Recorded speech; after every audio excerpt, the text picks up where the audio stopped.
Sa mga hindi marunong mag-makeup, para po sa inyo to.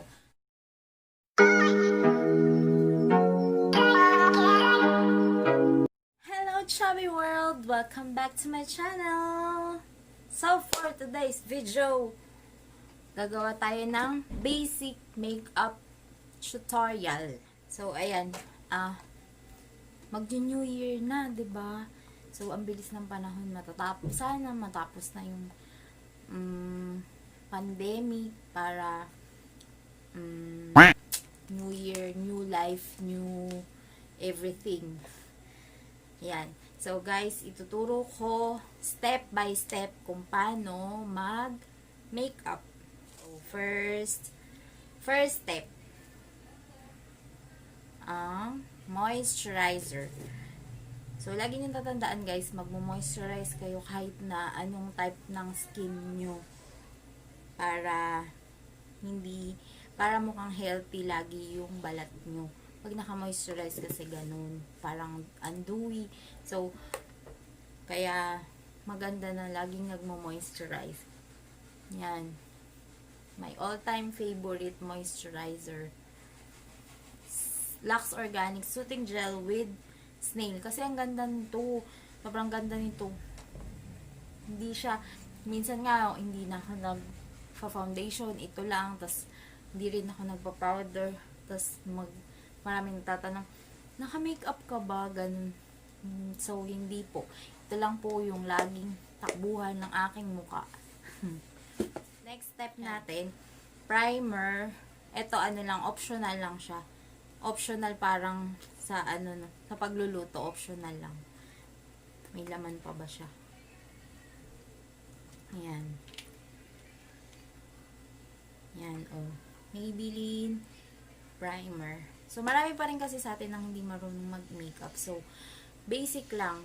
Yung simple lang, yung pwedeng pang everyday, ganon. Pang rampa sa mall, ganon. Pwede siya. Yan. Para lang magmukhang flawless yung ating balat. Nag-primer ako. So, ang gagamitin kong foundation is yung Maybelline Fit Me Matte Poreless. In the shade Warm Nude. Titingnan ko kung ka-shade ko to. Kasi, yan. Yan natin kung ka-shade ko.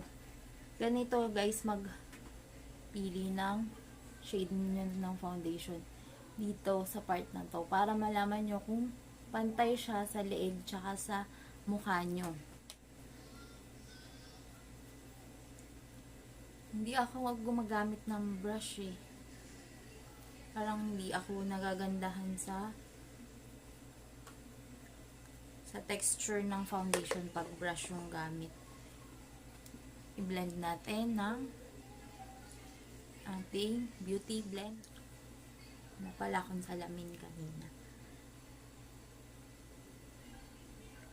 Uso daw ngayon yung dewy. Ayan o. Madewy, yung makintab na makeup. Ngayong 2021, di ba? Ngayong 2020, so hindi pa pala tapos yung 2020.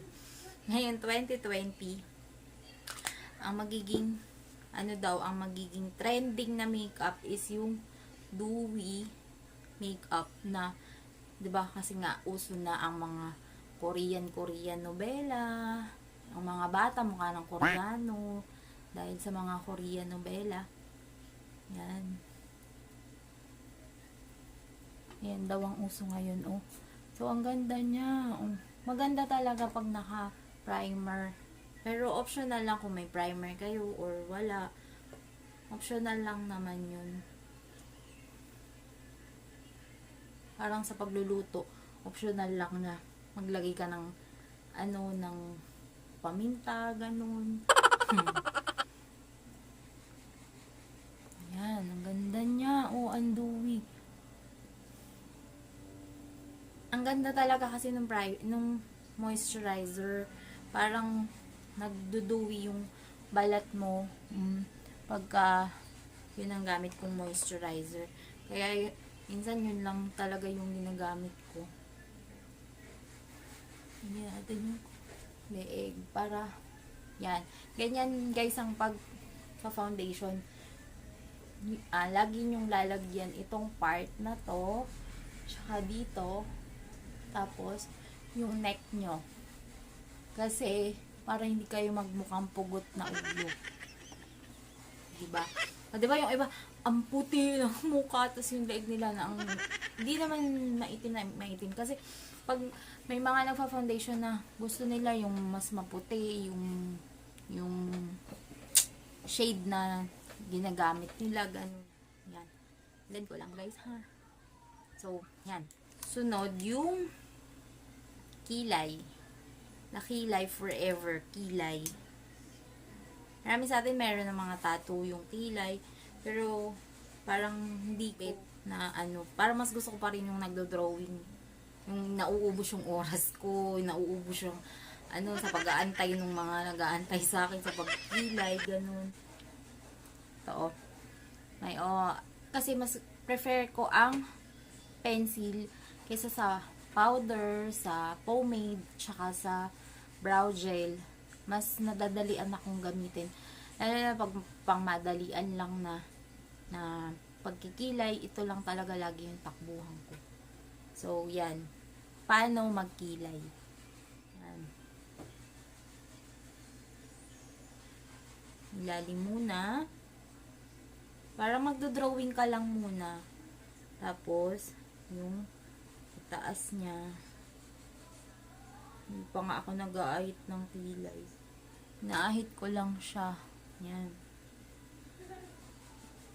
Yan. Ang magdo-drawing ka lang ng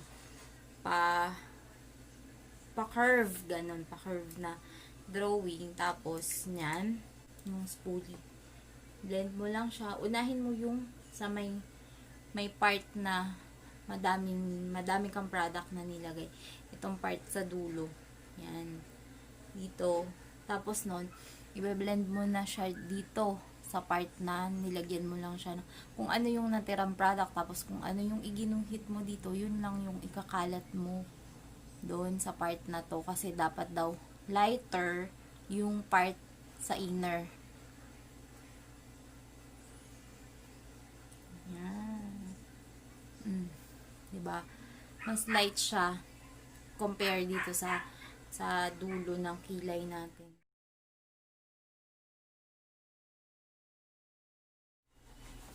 So, yan. Yan. Moisturizer, primer, foundation, kilay, and then the eyeshadow. Natural lang yung gagawin nating look kasi nga for basic lang. Pwede mo siyang gamitin for everyday na magpupunta sa office, ganun. Tapos, yung pupunta sa mall. Yung base. Yan. Pag nag-makeup ka, pag nag-eyeshadow pala, dapat yung base mo is lighter. Lighter, para pag nag-blend ka ng other color, hindi siya, yung pag nag-blend ka ng matapang na color or yung vibrant color, hindi siya yung magmi-mix siya dun sa lighter para hindi namumutok yung kulay na mas madark. So, yan. Ito lang yung gagamitin ko. Yung light. Yung kakulay lang ng balat natin. Yan. Ganito guys. So, ayan. Sa inner, ito lang. Base nga eh. Diba? Hindi na ako nag-primer ng eyeshadow. Yan. Tingnan nyo yung light lang siya. Yung sa outer V naman, dapat dark ng konti. So, hindi natin masyadong i-dark. Kasi nga, para pwedeng everyday lang. So, ito na lang yung gamitin natin. Yung lighters, pinaka-lightest sa brown. Yan. Yan, ganito. Yung, ano ba tong soft definer. Dito. Sa outer V dito, dyan lang siya. Para magdodrawing ka lang ng V, ikakalat mo dun sa crease lang, hindi dito sa buong eyes mo. Sa crease lang. Yan. Ang crease, yung pag nakapa mo na yung taas ng eyeball mo. Yan.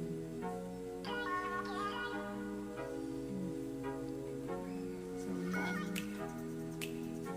Ganun lang siya. Blend mo lang siya papasok. Yan.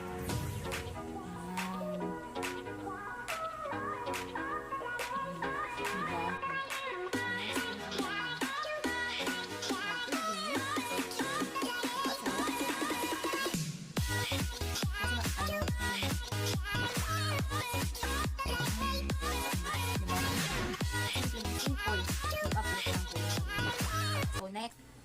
So, yan.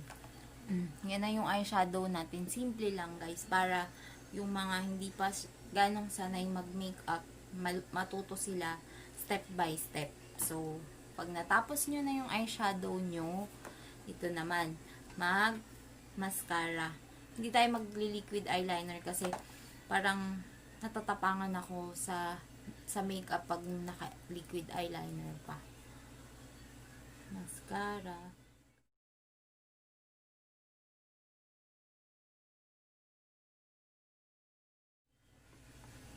Ayan. Tapos, ang gagamitin ko yung The Falsy Slash Lift ng Maybelline. Favorite ko to, guys. Ang ganda kasi nito. Yung, meron naman akong pilik mata. Mahaba din naman yung pilik mata ko. Pero mas nava-volumize niya yung pilik mata ko pag ito yung ginagamit ko. Parang naka eyelash extension. Pansinin niyo yung mga video ko na gumagawa ako ng eyeshadow na tutorial. Tingnan niyo yung hindi ako nag-eyelash extension. Ito lang lagi yung ginagamit ko. Ang takbuhan ko. Tingnan niyo nga. Ipakita ko siya. Ang ganda nito. Oh, diba? Hindi, para kung natural eyelash extension.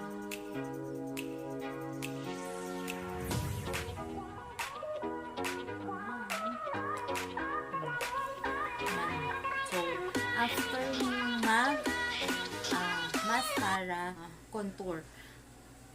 Sa mga payatang mukha, sa mga okay lang naman na hindi yung nagpo-puff yung mukha nyo, pwede naman na skip yung contour as basic makeup ng pang everyday. Kasi parang ang ano naman, diba, pag naka-contour ka, papunta ka lang ng mall. Yan.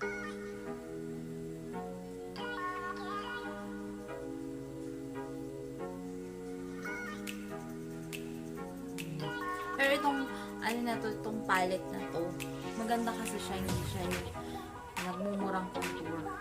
Yung putok na putok yung pagka-contour ng mukha mo, ganun. Yan. Lagyan mo sa noo, pa number 3. 1. Ganun. Tapos dito sa may bandang jawline. Yan.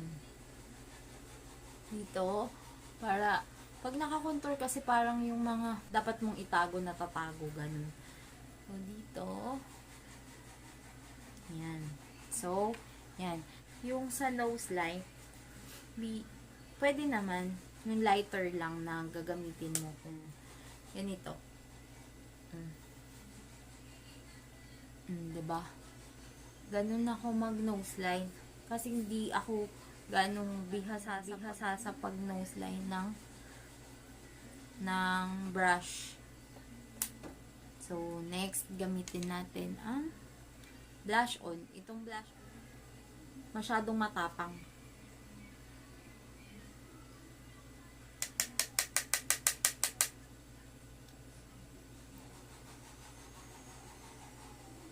Ayan. Konting-konti lang siya.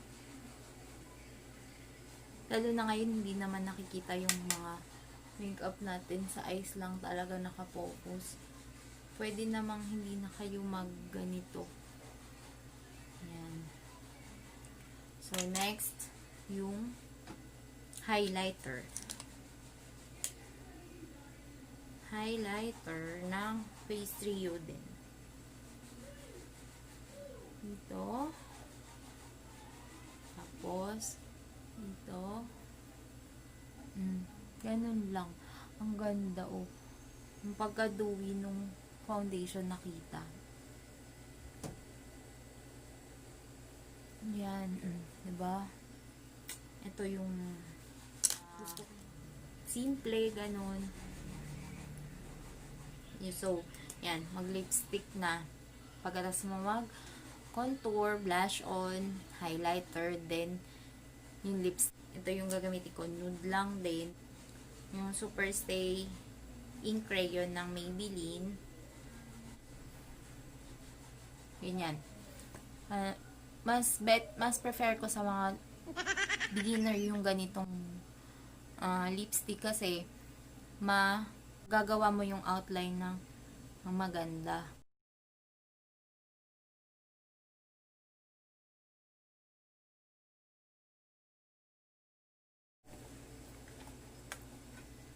So, yan. Diba?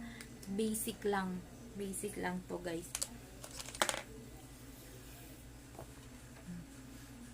Yan. Tingnan nyo siya. Parang natural look or no makeup look or basic or basta whatever. Whatever. Kahit ano pa yan. Basta, yun. Step by step lang naman siya. So, madali lang naman, guys, mag-makeup. Nasa inyo pa rin kung paano nyo i-apply yung makeup, kung paano nyo siya paano kayo papagandahin ng makeup. Maraming bagay ang nagagawa ang makeup sa ating mga babae. So, yan. Siguro naman bihira na lang yung hindi marunong mag-makeup, hindi marunong magkilay, 'di ba? So, kahit nga yung mga teens, yung mga bata ngayon, sanay na sila, kasi nga sa dami ng mga nauuso na makeup, diba? So, yan. Sa mga hindi marunong mag-makeup, para po sa inyo to. So, comment down below kung nagustuhan nyo yung video. So, don't forget to like, share, and subscribe to my YouTube channel for more update and upcoming videos. Maglalagay na lang ako dito ng yung mga wearable na mga eyeshadow makeup na para sa inyo. So, bye!